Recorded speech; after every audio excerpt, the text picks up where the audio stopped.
Fried and ப்ரெஜுடைஸோட chapter 7 பார்க்கலாம். Mrs பென்னட்டோட சகோதரி வந்து இங்கே டவுனில் வந்து கொஞ்சம் பக்கத்தில் தான் இருக்காங்க. மிஸ்ஸஸ் பென்னட்டோட மகள்கள் எல்லாருமே வந்து அடிக்கடி போயிட்டு அவங்களோட அத்தையை வந்து போய் டவுனில் போய் பார்த்துட்டு வருவாங்க. அவங்களுக்கு தேவையானது ஏதாச்சும் ஒன்று செஞ்சு கொடுக்குறதோ அந்த மாதிரி ஏதாச்சும் ஒன்று பண்ணிட்டு வருவாங்க. இதில் வந்து அதிகமாக போகிறது யாருன்னா கேத்ரினும் லிடியாவும், அதான் கடைசி 2 பொண்ணுங்க இருக்காங்கள்ல, அவங்க தான் அதிகமாக போயிட்டு வருவாங்க. அவங்களுக்கு வந்து இது ஒரு பொழுதுபோக்கு மாதிரி. அங்கே நடந்து தான் போவாங்க. போகிற வழியில் எதையாச்சும் வேடிக்கை பார்த்துட்டு போகிறது. அதுக்கப்புறமா அவங்க அத்தை வந்து அங்கே டவுனில் நடக்கிற சில விஷயத்தை பற்றிலாம் அவங்க சொல்லுவாங்க. அதெல்லாம் கேட்டு தெரிஞ்சுக்கிறத அவங்களுக்கு வந்து இது ஒரு டைம் பாஸ் மாதிரி. அதே மாதிரி தான் இப்போவும் ஒரு செய்தி வந்திருக்கு. அது என்னென்னா, இராணுவ படையில் ஒரு பிரிவு சில ஆஃபீஸர்ஸ்லாம் வந்து இங்கே டவுனுக்கு வந்திருக்காங்களாம். அங்கேயே வின்டர் ஃபுல்லாக அங்கே தான் இருக்க போகிறதாகவும் ஒரு தகவல் கிடச்சிருக்கு. எப்பவும் இல்லாத ஒரு ஆர்வத்தோடு தான் இப்போ வந்து அவங்க 2 பேரும் வந்து அவங்க அத்தையை பார்க்க போகிறாங்க. டெய்லி யாரையாச்சும் ஒரு ஆஃபீஸரோட நேம்ஸு இல்லை அவங்கள பற்றின சில விஷயம் இந்த மாதிரி எல்லாத்தையும் வந்து தெரிஞ்சுக்கிறாங்க. அவங்களோட அவங்க எங்கெல்லாம் தங்கி இருக்காங்க அப்படிங்கிற மாதிரியான விஷயத்த கூட தெரிஞ்சு அவங்களே கூட போய் யார்கிட்டனா போய் பழகிறது, பேசி தெரிஞ்சுக்கிறதுன்ற மாதிரி அவங்க இருக்காங்க. இங்கே வந்து மிஸ்டர் ஃபிலிப்ஸுங்கிறது அதான் அவங்க அத்தையோட ஹஸ்பண்ட், அவர் தான் மிஸ்டர் ஃபிலிப்ஸு. அவரும் வந்து அந்த ஆஃபீஸர்ஸ் எல்லாம் பார்க்குறாரு, டெய்லி சந்திக்கிற மாதிரியான இது இருக்குது. அதனால் இவங்களுக்கு இன்னும் கொஞ்சம் ஒரு பெரிய ஒரு இதாக இருக்குது, நிறைய தெரிஞ்சுக்கிறாங்க அவங்கள பற்றி. எப்போ பார்த்தாலும் அந்த ஆஃபீஸர்ஸுங்களை பற்றி தான் அவங்க 2 பேருக்கும் பேச்சாகவே இருக்குது. வீட்லேயும் அதே தான், இவங்க அவர் சொல்லி அதையே தான் பேசிகிட்டு இருக்காங்க. அதில் வந்து குறிப்பாக கேப்டன் கார்ட்டர்னு சொல்லி ஒருத்தரை பற்றி தான் பேசிகிட்டு இருக்காங்க. இதெல்லாம் வந்து அவங்க அப்பா பார்க்குறாரு. இதுங்க இப்படி பேசிகிட்டு இருக்கிறதெல்லாம் கேட்டு அவருக்கே வந்து கொஞ்சம் கோவம் வருது. என்ன இப்படி பண்ணிகிட்ருக்காங்க, நீங்கள் ஏன் இந்த மாதிரிலாம் பண்ணிகிட்ருக்கீங்க, ஏன் அப்படியெல்லாம் போகிறீங்க, ஏன் அந்த மாதிரியெல்லாம் பேசிகிட்ருக்கீங்கன்ட்டு அவங்க அப்பா கேட்குறாரு. ஆனால் அதெல்லாம் அவங்க வந்து பெருசாக எடுத்துக்கல. இருந்தாலும் இவர் வந்து மிஸ்ஸஸ் பென்னட்கிட்டேயும் சொல்கிறாரு, இந்த வந்து என்ன இப்படிலாம் பண்ணிகிட்ருக்காங்க அப்படின்னு கேட்டால் மிஸ்ஸஸ் பென்னட் வந்து அவங்களுக்கு சப்போர்ட்டாக தான் பேசுகிறாங்க.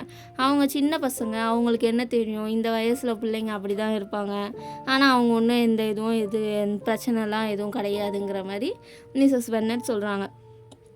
வசதியாக இருக்க ஆஃபீஸர் யாராச்சும் வந்து என் பொண்ணை கேட்டால் கூட நான் ஓகே சொல்லிடுவேன், வேண்டான்னு சொல்ல மாட்டேன். அவங்கள பொறுத்த வரைக்கும் அவங்க பொண்ணுங்களை வந்து நல்லா வசதியான இருக்கிற யாருக்காச்சும் கல்யாணம் பண்ணி கொடுத்துடணும், 5 பொண்ணையும். இதுதான் வந்து மிஸ்ஸஸ் பென்னட்டோட ஒரு குறிக்கோளாகவே இருக்குது. அதனால் அவங்களும் ஒரு பக்கம் இதாக இருக்காங்க. இவங்க இப்படி பேசிகிட்டே இருக்கும்போதே நெதர்ஃபீல்ட்லேருந்து ஒரு வேலை செய்கிறவங்க வந்து ஒரு நோட் எடுத்துகிட்டு வராங்க. அதான் அங்கே வந்து ஒரு வேலை எல்லாருக்கும் இருக்கும். அதில் இந்த மாதிரியான ஏதாச்சும் நோட்ஸ் வந்து எடுத்துகிட்டு போகிறது, ஏதாச்சும் ஒரு தகவல் சொல்கிறதுக்குன்ட்டு சில பேர் இருப்பாங்க. அந்த மாதிரியான ஒரு ஆளை அனுப்பி ஜேனுக்கு தான் வந்திருக்கு, நோட் வந்திருக்கு. அதை வந்து மிஸ்ஸஸ் பென்னட்டுக்கு கொண்டு சந்தோஷம் ஆகிடுச்சு. அங்கேருந்து ஒரு நோட் வந்திருக்கே அப்படின்னு சொல்லிட்டு உடனே வந்து ஜேன் வந்து அதை வந்து படிக்கிறா. அப்படியே கேட்டுகிட்டே இருக்காங்க, யார் எழுதியிருக்கா, எதை பற்றி எழுதியிருக்காங்க, என்ன டக்குன்னு படித்து சொல்லுமா அப்படின்னு மிஸ்ஸஸ் பென்னட் சொல்கிறாங்க. ஜேன் வந்து அப்புறம் படிச்சுட்டு இது வந்து மிஸ் பிங்லி, அதுதான் வந்து கல்யாணம் ஆகாத ஒரு சகோதரி இருக்காங்கள மிஸ்டர் பிங்லிக்கு, அவங்கக்கிட்ட தான் வந்திருக்கு அப்படின்னு சொல்லிட்டு அவள் சத்தமாக படிக்க ஆரம்பிக்கிறாள். நானும் என்னோடய சகோதரியும் லூயிஸா மட்டும்தான் டின்னருக்கு இன்றைக்கி இருக்கணும். வீட்டில் இருக்க எல்லோரும் ஜென்ட்ஸ் எல்லோரும் வந்து அங்கே ஆஃபீஸர்ஸ்லாம் வந்திருக்காங்கள, அவங்க கூட டின்னருக்கு சாப்பிட போகிறாங்க. அதனால் நாங்கள் மட்டும்தான் இருக்கோம். எங்களுக்கு ரொம்ப ஒரே இதாக இருக்குது, 2 பேர் மட்டும் தனியாக இருக்கிறது. நீ எங்களோட கொஞ்சம் டின்னருக்கு வந்து கலந்துக்கணும் அப்படின்னு சொல்லி அவளை வந்து இன்வைட் பண்ணுறாங்க டின்னருக்கு. அப்போது ஜேன் கேட்குறா, நான் வந்து கேரேஜ் எடுத்துகிட்டு போட்டுமா. கேரேஜுங்கிறது அதான் குதிரை வண்டி. அது வந்து நம்ம அரேஞ்ச் பண்ணி தான் இருக்கணும். சில பேர் வீட்டில் அவங்க வீட்டிலே வச்சுருப்பாங்க. கொஞ்சம் இவங்களுக்கு வந்து அவ்வளோ ஒரு வசதி இல்லாததுனால இதை வந்து வெளியே தான் அரேஞ்ச் பண்ணி தான் இது பண்ணணும். அதுக்கு வந்து ஜேன் கேட்குறா, நான் அப்படி எடுத்துகிட்டு போட்டுமா அப்படின்னா மிஸ்ஸஸ் பென்னட் சொல்கிறாங்க, வேண்டாம், நீ வந்து குதிரையிலேயே போ, நீ மழை வேறு வர மாதிரி இருக்குது, நீ வந்து குதிரையில் போனோன்னா மழை வந்துச்சுன்னா உன்னால் திரும்பி வர முடியாதுல்ல, இங்கே நீ அங்கே கொஞ்சம் நேரம் அங்கேயே இருக்கலாம் அப்படின்னு சொல்லிட்டு மிஸ்ஸஸ் பென்னட் சொல்கிறாங்க. நல்ல திட்டம் தான் நீங்கள் போடுறீங்க, ஆனால் அவங்கக்கிட்ட வண்டி இருக்கும்ல, அவங்க கிளம்பும் போது அவங்க வண்டியை கொடுத்து அனுப்பிச்சாங்கன்னா அது வந்து அனுப்ப மாட்டாங்கன்னு நீங்கள் நினைக்கிறீங்களா அப்படின்ட்டு எலிசபெத் கேட்குறா. அப்போது மிஸ்ஸஸ் பென்னட் சொல்கிறாங்க, அதுதான் அங்கே ஜென்ஸ் எல்லாரும் வந்து ஆஃபீஸர்ஸ் கூட டின்னருக்கு போகிறாங்கல்ல, அப்போனா கண்டிப்பாக அவங்க எல்லாரும் ஒரு ஒரு கேரேஜ் எடுத்துகிட்டு தானே போயிருப்பாங்க, அதனால் அங்கேயும் கேரேஜ் இருக்காது அப்படின்ட்டு மிஸ்ஸஸ் பென்னட் சொல்கிறாங்க. என்னோடய ஐடியா கண்டிப்பாக ஒர்க் அவுட் ஆகும் அப்படின்ட்டு சொல்கிறாங்க. ஜேனுக்கு கேரேஜில் போகணுன்னு சொல்லிட்டு அவளுக்கு தோணுது, அவள் நினைக்கிறா. ஆனால் இவங்க அம்மா வந்து ரொம்ப அவளை வந்து நீ குதிரையிலே போக சொல்லி ரொம்ப கம்பல் பண்ணுறாங்க. கடைசியில் சரி சொல்லிவிட்டு அவளும் குதிரையிலே போகலான்னு முடிவு பண்ணிடுறா. கிளம்பும்போது கரெக்டாக மழை வரணும் அப்படின்னு சொல்லிட்டு அவங்க வேண்டிக்கிறாங்க. அதே மாதிரியே வந்து அவங்க மழையும் வந்துருச்சு. அவங்களோட நம்பிக்கையும் வீண் போகலை. கொஞ்சம் தூரம் கூட ஜேன் போகலை, அதுக்குள்ளே நல்ல மழை வந்துருச்சு. அவள் நல்ல மழையில் நனைஞ்சிட்டு தான் அவள் வந்து அங்கே நெதர்ஃபீல்டுக்கே போகிறாள். அம்மாவுக்கும் ஒரே சந்தோஷம். ஈவினிங் ஃபுல்லாக மழை பெஞ்சனால நிற்கவே இல்லை. அதனால் ஜேன் வந்து கண்டிப்பாக அவளால் இங்கே வரவே முடியல. அவள் வந்து நெதர்ஃபீல்ட்லேயே தங்கிடுறாள். மிஸ்ஸஸ் பென்னட்டுக்கு என்னவோ அவங்களால தான் மழை பெஞ்ச மாதிரி அவங்களுக்கு ஒரே சந்தோஷம். என்னோடய பிளான் வந்து கரெக்டாக ஒர்க் அவுட் ஆகிடுச்சி அப்படின்னு அதையே திருப்பி திருப்பி சொல்லிக்கிட்டே இருக்காங்க. ஆனால் அதோட பின்விளைவு என்னங்கிறத அவங்களுக்கு தெரியல. மறுநாள் காலையில் நெதர்ஃபீல்ட்லேருந்து இன்னொரு நோட் வருது. எலிசபெத்துக்கு தான் வருது. என்னென்னா, நேற்று மழையில் வந்து நான் நனைஞ்சிட்டேன். ஜேன் தான் அனுப்பியிருக்கா. நேற்று மழையில் நான் நல்லா நனைஞ்சிட்டேன், எனக்கு உடம்பு சரியில்லாமல் போயிடுச்சு. இங்கே வந்து அதான் அவங்க இருக்காங்கள்ல 2 பேர் சிஸ்டர்ஸு, அவங்க வந்து நல்லபடியாக என்னை பார்த்துக்கிட்டாங்க, டாக்டரையும் வர வச்சாங்க. ஆனால் என்னை வந்து அனுப்ப மாட்டுறாங்க, எனக்கு நல்ல குணமானதுக்கப்புறம் தான் அனுப்புன்னு சொல்லிட்டு சொல்கிறாங்க. ஆனால் நீங்கள் பயப்படாதீங்க, எனக்கு ஒன்றும் பெரிய இதெல்லாம் இல்லை, ஒரு கோல்டு இருக்குது, தலைவலி இருக்குது, வேறு எதுவும் இல்லை அப்படின்ட்டு ஜேன் வந்து சொல்லியிருக்கா. எலிசபெத்து நோட்டு படித்து முடித்ததும் மிஸ்டர் பென்னட்டுக்கு வந்து கொஞ்சம் கோவம் வர மாதிரி ஆகுது. அவர் சொல்கிறாரு, நீ வந்து நீ உன்னால தான் இது எல்லாமே, நீ வந்து இப்படி பண்ணிட்ட. இப்போ அவளுக்கு ஏதாச்சும் ஒன்று அங்கே ஆச்சுன்னா கூட அது வந்து அவங்க மேலேயும் வரும், உன்னோட ஒரு ஐடியா தான் அது எல்லாமே. நீ தான் வந்து அவளுக்கு உயிருக்கு ஏதாச்சும் ஆபத்து வந்தால் கூட அது காரணம் நீ தான் அப்படின்னு சொல்லிட்டு மிஸ்ஸஸ் பென்னட் கிட்ட சொல்கிறாரு. அப்போ அவங்க சொல்கிறாங்க, அதுக்கெல்லாம் எனக்கு எந்த பயமும் கிடையாது, ஒரு சின்ன கோல்டுக்கெல்லாம் வந்து உயிர் போயிடாது அப்படின்ட்டு மிஸ்ஸஸ் பென்னட் சொல்கிறாங்க. அவள் அங்கே தானே இருக்கா, அங்கே வந்து நல்லபடியாக தான் பார்த்துக்குவாங்க, அதனால் ஒன்றும் பிரச்சனை இல்லை. நீங்கள் எனக்கு வந்து கேரேஜ் ரெடி பண்ணி கொடுத்தீங்கன்னா நான் போய் பார்த்துட்டு வந்துடுவேன் அப்படின்னு மிஸ்ஸஸ் பென்னட் சொல்கிறாங்க.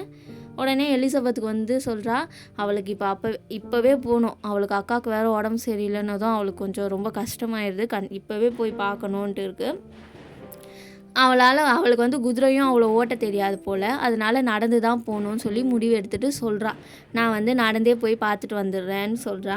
அப்போ எல்லாரும் சொல்கிறாங்க, மழை பெஞ்சு வழியெல்லாம் வந்து ரொம்ப சேரும் சகதியுமாக இருக்கும், நீ நடந்து போவ, அவ்வளோதான், நீ அங்கே போகிறதுக்குள்ளே ஒரு வழி ஆயிடுவ, ஏன் இப்படி முட்டாள்தனமாக யோசிக்கிறேன்னு சொல்கிறாங்க. ஆனால் அவள் கேட்க மாட்றா. அவளுக்கு வந்து இல்லை, போயே ஆகணும், இப்போவே எனக்கு எங்கள் அக்காவை பார்த்தே ஆகணும்னு சொல்லிட்டு அவள் கிளம்புறா. கூடவே வந்து கேத்ரினும் லிடியாவும் நாங்களும் வரோம், அவங்க வந்து அதான் மேரிட்டோன் டவுன் இருக்குல்ல, அங்கே நாங்கள் அது வரைக்கும் நாங்கள் வரோம், நீ அதுக்கப்புறமேட்டு அங்கேருந்து போயிரு சொல்லிவிட்டு அவங்க 2 பேருமே கூட கிளம்புறாங்க. 3 பேரும் போகிறாங்க. அதுக்கப்புறமா மேரிட்டோன் வந்ததும் 2 பேரும் வந்து அந்த பக்கம் போயிட்டாங்க. இவ வந்து எலிசபெத் மட்டும்தான் நெதர்ஃபீல்டுக்கு போகிற வழியெல்லாம் கொஞ்சம் ரொம்ப கஷ்டமாக தான் இருக்குது. பள்ளம் மேடு, ஒரே தண்ணி எல்லாம் தேங்கி இருக்குது. அதெல்லாம் தாண்டி தான் அவள் எப்படியோ போகிறா.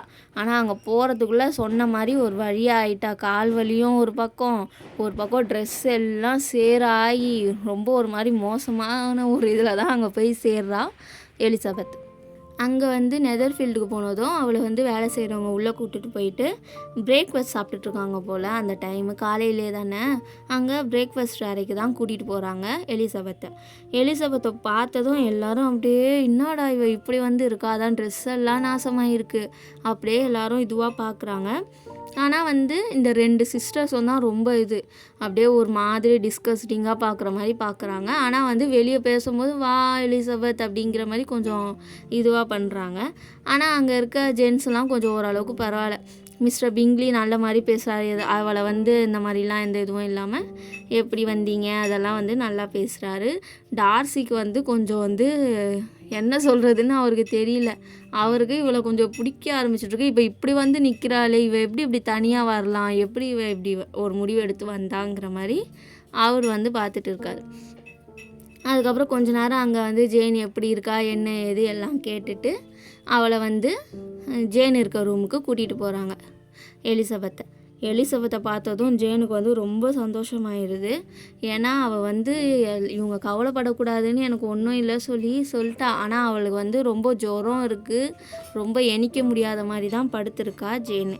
அவளை பார்த்ததும் அவளுக்கும் ரொம்ப சந்தோஷமாகுது. என்னதான் இருந்தாலும் நம்ம வீட்டில் ஒரு ஆள் நமக்கு முடியாதப்போ கூட இருந்தால் நல்லாயிருக்கும்ல, அப்படி தான் அவளும் நினைக்கிறாள்.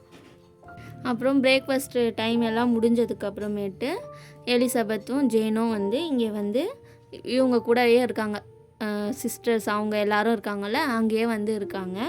அதுக்கப்புறமா எலிசபெத்துக்கும் வந்து கொஞ்சம் கொஞ்சம் வந்து அவங்க மேலே வந்து ஒரு சின்ன ஒரு நம்பிக்கை பிடிக்கிற மாதிரி ஆகுது. ஏன்னா வந்து அவங்க வந்து ஜேன் கிட்ட ரொம்ப நல்லபடி நடந்துக்கிறாங்க. அவளுக்கு உடம்பு சரியில்லை, அவளை வந்து நல்லா கவனிக்கிறதா இருக்கட்டும், நல்லபடி பேசி இதுவாக இருக்கிறது எலிசபெத்துக்கும் பிடிச்சிருக்கு.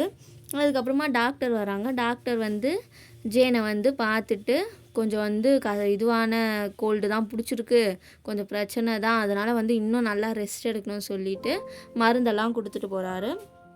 உடனே ஜேனும் வந்து பெட்டுக்கே திரும்பி போயிடுறா, ரூமுக்கு போய் ரெஸ்ட் எடுக்கிறா. எலிசபெத்தும் கூடவே இருக்கா. அதுக்கப்புறமா ஒரு 3 மணி ஆனதும் எலிசபெத் வந்து வீட்டுக்கு போகணுன்னு நினைக்கிறா. டைம் ஆகுதுல்ல, ஈவினிங் ஆக போகுது, அதனால் வீட்டுக்கு கிளம்பணும்னு சொல்லி கிளம்புறா.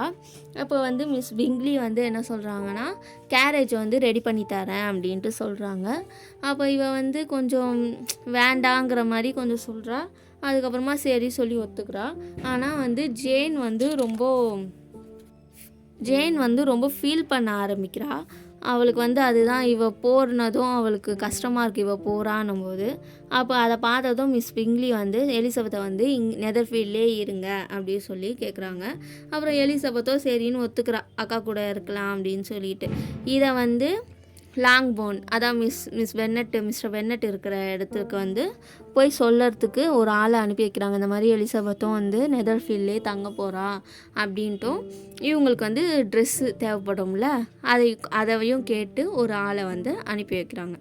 இதோட இந்த சாப்டர் முடியுது. Bye friends. மறக்காமல் என்னோடய சேனல் கதைகள் தமிழில் சேனலை சப்ஸ்கிரைப் பண்ணிக்கோங்க ஃப்ரெண்ட்ஸ். லைக் பண்ணுங்கள், ஷேர் பண்ணுங்கள், கமெண்ட் பண்ணுங்கள். உங்களுக்கு ஏதாச்சும் நான் கதை சொல்கிற விதம் பிடிச்சிருக்கா, இல்லை ஏதாச்சும் மாற்றிக்கணுமா, ஏதாச்சும் நீங்கள் நினச்சிங்கன்னா கமெண்ட்டில் சொல்லுங்கள். பாய்.